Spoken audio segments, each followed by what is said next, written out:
Hey everybody, welcome to the Ruralpreneur Podcast. This is the introductory episode, the first episode where we just tell you a little bit about what we're going to be doing, who I am, and just kind of what the goal of this entire project is in general.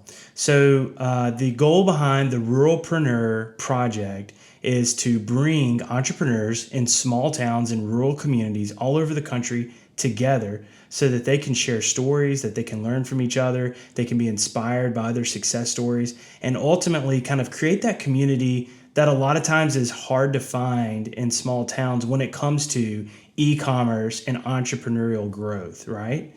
A lot of times, I know for me as an e-commerce entrepreneur for a number of years now, I haven't really found a lot of other people in the e-commerce space in my small town of 4,000 people. I live in Vidalia, Louisiana, and it's just not known as an e-commerce hub, as are hardly any small towns in this country.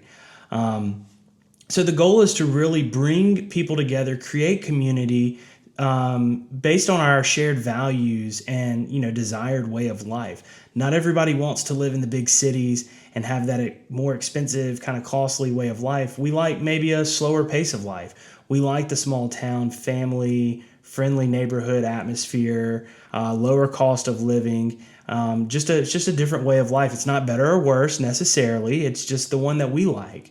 But a lot of times small towns are overlooked. We don't have as many resources. We don't have as many people that are paying attention to us or talking about what we're doing. And so I want to kind of change that narrative and bring more attention to entrepreneurs who live in small communities across this country. Now, I'll tell you a little bit about me. My name is Terrence Hughes. I live in Vidalia, Louisiana, as I said, a town of about 4,000 people. And I started my business here in 2008. And for a long time, I struggled to find community with people, and that's what inspired me to start this. Not community with people, but community with other like-minded entrepreneurs who were in e-commerce, who were trying to go online and get into that digital frontier and grow their businesses that way. So that's just a little bit about me, and I'll talk about myself a little bit more as we go, but this isn't about me or what I've done. This is just simply to bring awareness and education and resources to entrepreneurs in small towns. Now, the way that this podcast is typically going to go, I've kind of got this idea for it to be broken up into 3 segments, although we can refine that as we go. I'll see what you guys like and want to hear about. But the first segment's going to be us talking about a guest. We'll have a guest on the podcast, hopefully, and we'll talk about their story, let them share their story and tell their success and how they made it big in a small town. After that, we will talk about some funny stories, horror stories, whatever. I know that if you're a business owner, you've got those 1 or 2 crazy stories that you just, whenever you share it, people's jaws drop and it's just funny. It makes them laugh, or maybe you can just relate to it because you know what it's like being an entrepreneur. So we're going to tell some of those stories and probably have some blind reactions and see what people think about those. So if you have any of those stories, start sending them in. I would love to hear them and read over them and maybe feature a few on our episodes. And then finally, we're going to have a discussion between myself and the guest where we talk about one marketing trick or tactic or growth tactic that they can share with everybody that's worked for them that can be easily and quickly implemented into any entrepreneur's business to help them grow and to help them succeed and move forward. So this is all about networking and learning from each other and inspiring each other. There's a lot of information we're going to share on this podcast and on the email newsletter that we are starting, but not most of it isn't really new or different. We may have our own spin on things. We've got a lot of the information that's already out there, but we're going to bring it to you in a format that I think you're going to enjoy more just because you're going to share the values and the kind of mindset that, us people who live in small towns have. So to give you an example how this will go, I've already laid out the 3 segments that I have in mind. So the first is talking to the guest and hearing their story. So today I'll share my story. I started my business in 2008 as a screen printing business. Started it with my family, my parents, and my brother. But how we got started is a little bit interesting. My father brought home a screen printing press and basically told us, hey, you guys figure out how to use this and we can print t-shirts. So we learned how to use it, but we didn't really know exactly how we were going to, I guess, start this business with it. I was a senior in high school at the time. So, I was still going to school and learning, but I've always had that entrepreneurial spirit and knew I would do something with the equipment. I was volunteer coaching a Pee Wee football team with my friends my senior year of high school in 2008 when I decided to print t-shirts for the family members, the friends, the grandparents, whoever it may be. And once we did that, other teams started asking us about where we got our shirts and if we would print them for them. That's how the business got started, just a little Pee Wee football team that I was volunteer coaching with some friends. From there, it grew. I would get out of school every day at about 11 a.m. and I would go across the road over to our shop from the high school, and I would start printing t-shirts and selling things and designing things and just kind of growing my business, and was having a lot of fun doing it. After I graduated high school, I felt like I was supposed to go to college, so that's what I did. I went off to LSU, but about 6 weeks later, I decided, I want to go back and fully pursue my business and give it the best that I've got. I don't want to stay in school for 4 years when I've already got a business that's open and operating and generating sales. And so that's what I did. I came back home and started pursuing the company full time. Now in 2012, I had diversified the company to business signage and embroidery and some other products and services. But I knew that I had to find a way to generate more sales than just inside of Vidalia. Vidalia is a small town, about 4,000 people, like I said earlier. And we had kind of generated as much business as I thought we really could from a local standpoint. And I wanted to grow my business further. I wanted to make some more money. I wanted to, eventually be able to buy a house and get married and have kids. And I knew I needed more of an income than what I was making. And so I decided to design some t-shirts that I would sell on the internet. So what I did, this is back in the early days of Facebook ads, I designed a t-shirt for a local high school and ran a Facebook ad to the people who lived in that town and showed off this high school t-shirt and started selling them through the Facebook ads, and it was profitable and it's successful. So I started replicating this. I made high school football t-shirts with this little pocket design for all these high schools in these different communities all around where I was, but I was advertising to them on Facebook and then mailing the order once it was placed. This turned out to be pretty successful and really is what got me super interested in full-time e-commerce. Well, a year after that, my brother came home from college and decided he was ready to start his own business, and he wanted to get into the world of metal welding, fabrication, powder coating, you name it. He wanted to build stuff, gates, fences, what have you. And coming from a background of personalized products and signage and such, I asked him if he would make some designs or if he would cut out some designs with his plasma cutter. I would design it, draw it up, sell it. I just wanted him to manufacture it, cut it out, powder coat it, and I would take it from there.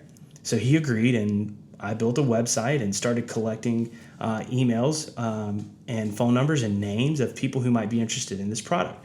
So before we even opened the store, I wanted to go ahead and have a list of people that the day that I launched, I could tell the world about it and hopefully generate, some sales and some momentum.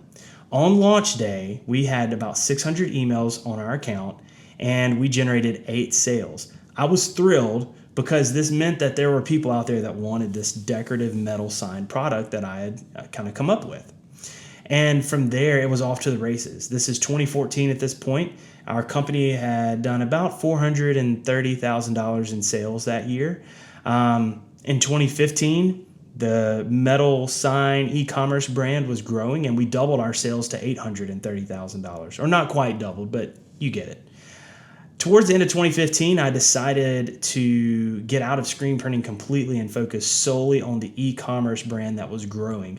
It took us 4 or 5 years to get to that point in sales where within 1 year of e-commerce, we had doubled the company. And I saw the potential in that. And I thought it would be best for us to focus our time and efforts on what was making us money and what had the most potential. So as a family, we agreed to sell off all the printing equipment and go fully into e-commerce in 2016.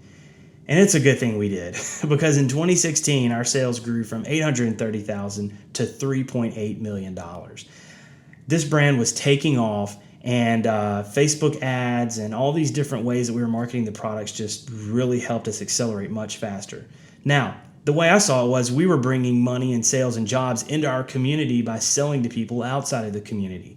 So for us, this was economic revival for our small town. It was a big success story, and people were cheering us on and really excited about it. And so we kept doing it. We just kept growing and kept growing to our peak in 2020, where we generated $14 million of revenue. Now, over the course of this business, we've generated over $40 million of revenue. We have just sold an absolute lot of product and generated a lot of sales. It's an exciting story. It's a success story, and it's generated a lot of jobs and really helped our community in a number of ways. So it's fun to hear these kinds of stories in little towns like Vidalia, Louisiana, in which a lot of you have probably never even heard of, right? But there's a number of these stories out there. We're not the only ones. We're one of many. There's a number of these stories actually, even just within our state and our community, but a lot of times we don't know about them because the spotlight's not on us. The spotlight's not on people in small towns and rural communities. So I'm going to be bringing some people on who can share those stories, who we can talk war stories with, who we can hear inspiring and encouraging stories, and we can see that other people are doing it, and you can too.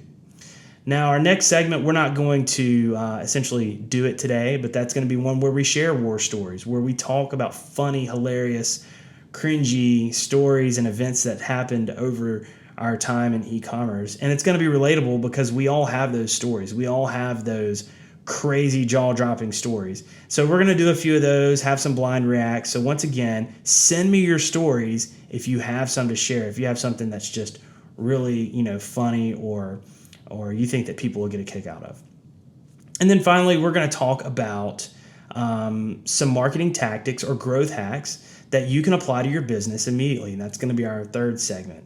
Now, we're generally going to ask the guest if they can share one with them that's worked really well, right? Something that's low cost, that's kind of guerrilla marketing, or, a strategy that just doesn't cost a lot of money, but that they've utilized or implemented in their business, and something that you can take back to your business and apply, hopefully immediately, and really, let you get some value out of this. So I'll go ahead and share one that I have today that I hope you will take and implement in your business immediately, no matter what kind of business it is.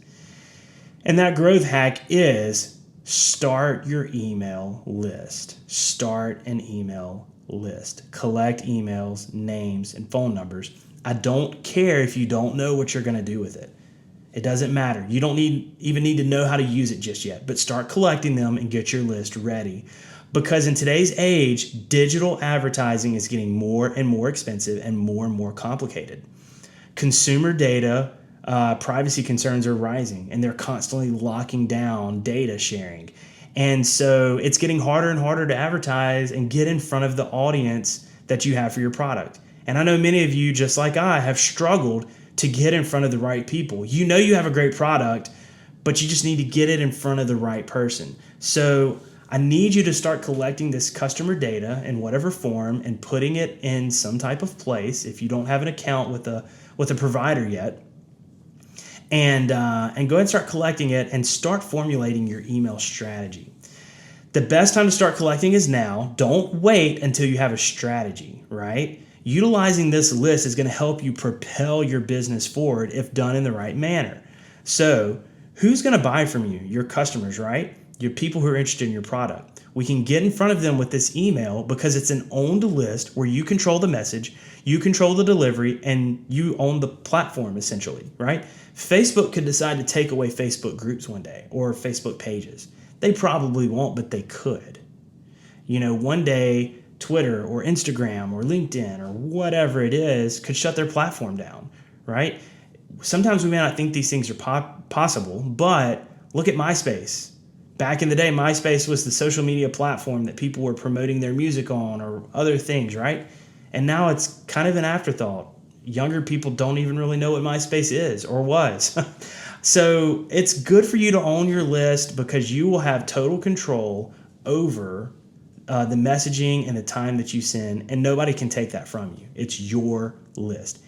And email marketing is probably the most effective, cost-effective form of digital marketing out there. It doesn't cost as much as Facebook ads or Google ads or YouTube ads or whatever it is, influencer marketing. I don't care what it is.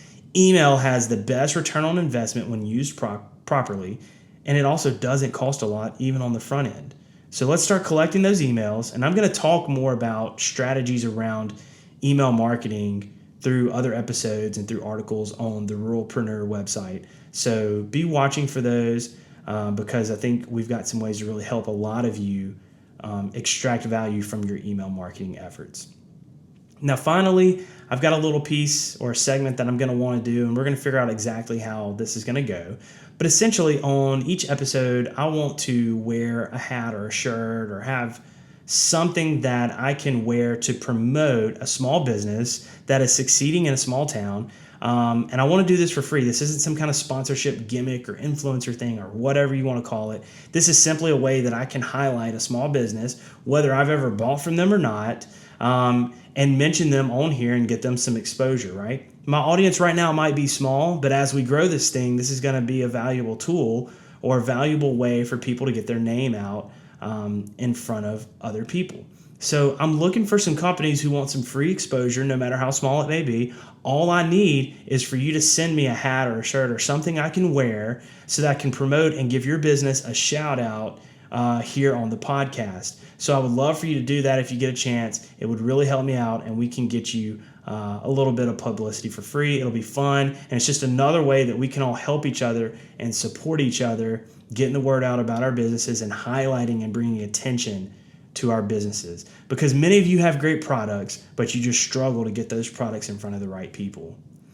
Well, that's all I've got for today. I appreciate you listening and checking out what we've got here. I'm excited to get into this and start sharing stories and tactics and hacks and whatever you want to call it, and just kind of coming together and highlighting and growing our businesses together.